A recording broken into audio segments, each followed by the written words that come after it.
مرج البحرين يلتقيان بينهما برزخ لا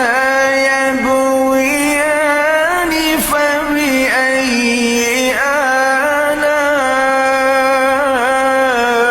آلاء ربكما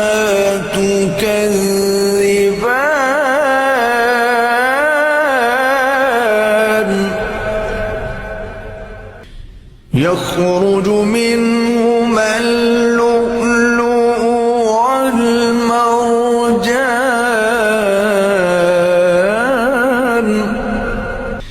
فبأي آلاء